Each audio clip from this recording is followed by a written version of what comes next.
राज्यात पुढचे 4 दिवस हलक्या ते मध्यम पावसाची शक्यता वर्तवण्यात आली आहे आणि पूर्व विदर्भातल्या बहुतांश ठिकाणी जोरदार पावसाची शक्यता आहे। चंद्रपूर, गोंदिया, गडचिरोली या जिल्ह्यांमध्ये पावसाचा जोर जास्त राहण्याचा अंदाज हवामान विभागाने वर्तवला आहे। वादळी वाऱ्यासह हलक्या पावसाची शक्यता वर्तवण्यात आली आहे। त्यामुळे पुन्हा एकदा अवकाळीचे संकट राज्यावर आलेलं आहे। विविध भागामध्ये पावसाचा हा इशारा दिलाय आणि वादळी वाऱ्यासह हलक्या पावसाचा हा इशारा आहे। त्यामुळे पुढच्या 4 दिवसांमध्ये राज्यातलं वातावरण पुन्हा एकदा कूच बदलेल।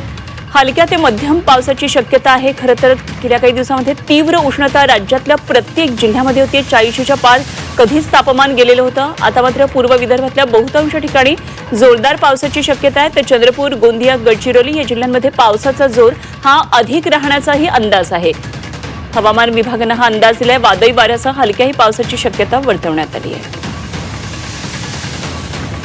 एकदा आपण ग्राफिक्सवर ही माहिती पाहूया। येलो अलर्ट पहा कुठकुठल्या जिल्ह्यांमध्ये आहे। गडचिरोली, चंद्रपूर, भंडारा, गोंदिया आणि नागपूर या ठिकाणी पावसाचा येलो अलर्ट आहे। वादळी वाऱ्यासह पावसाची शक्यता हवामान विभागाने वर्तवली आहे। तर वर्धा, यवतमाळ या ठिकाणीही येलो अलर्ट असणार आहे। तर आजचा हा येलो अलर्ट आहे। मात्र पुढचे 4 दिवस हा पावसाचा अंदाज आहे। शनिवारी ऑरेंज अलर्ट सांगितलेला आहे चंद्रपूरमध्ये।